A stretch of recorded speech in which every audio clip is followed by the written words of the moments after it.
제56강입니다. 진의 아닌 의사표시입니다. 107조 얘기하겠습니다.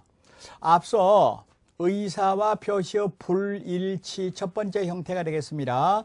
갑이 을한테 의사표시를 할 때 갑을 표의자라고 말하고 을을 상대방 이렇게 말한다 그럴 때 갑이 을의 마음을 떠보기 위해서 마음에 없는 얘기를 했다는 얘기입니다.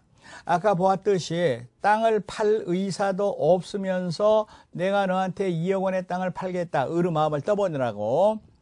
이랬을 때 만약에 을이 그래 내가 살게 그러면은 원칙적으로 을이 그걸 몰랐다면, 그러니까 마음에 없는 소리를 하는 걸 몰랐다면은 유효입니다. 원칙 유효, 예외 무효입니다. 미리 말합니다.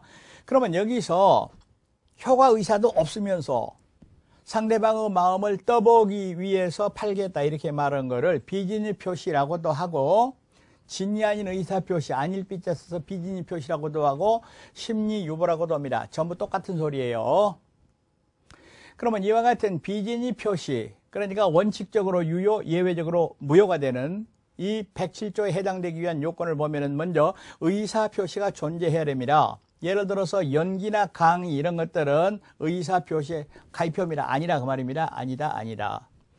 그러면 예를 들어서 얘기할 때 배우가, 연극배우, 영화배우가 예를 들어서 연기로서 내가 말이지 재벌인데 1000억 땅을 너한테 100억에 팔겠다 이렇게 말했다 하더라도 그런 거는 비진의 표시 아닙니다. 어떤 경우에도 효력이 없습니다. 추인도 안 됩니다. 그런 거는 의사표시 자체가 아닙니다. 왜?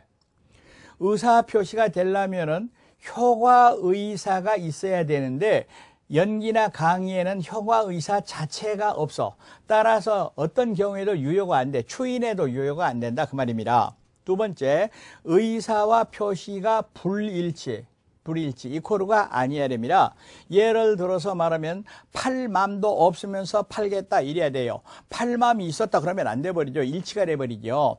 2억 원에 팔겠다 이렇게 말했다. 근데 사실은 3억을 받으려고 그랬다. 이런 게 이제 의사와 표시가 불일치하는 겁니다. 그런데 특정한 내용의 의사를 표시할 생각이었다면 그것이 진정으로 바라는 것이 아니라 하더라도, 다시 한번 얘기합니다. 특정한 내용 의사를 표시할 생각이었습니다. 동그라미가 지금 효력 얘기 아닙니다. 진정으로 바라는 바는 아니었다라 하더라도 이거는 비진이가 아니라 진의가 되어버린다. 그대로다 그 말입니다. 그러면 예를 들어서 얘기할 때 폭력배한테 협박을 받았던 겁니다. 적어도 나는 이 땅을 3억을 받아야 되는데 협박에 못 이겨서 2억에 팔기로 했습니다.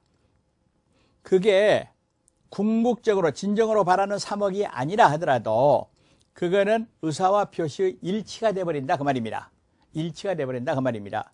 그러니까 궁극적으로 자기 의사는 아니었지만은 그 당시 상황으로 내가 2억 원에 팔겠다 이렇게 말했다면, 계약서 썼다면 그거는 진의다 그 말입니다. 그리고 불일치를 알고 있어야 됩니다. 알고. 다시 말하면 마음을 떠보기 위해 선다 그 말입니다. 모르고 했다. 예를 들어서 2억에 팔라 그랬는데 공 하나 빼먹었다. 몰랐다. 이럴 때는 착오가 되는 거예요.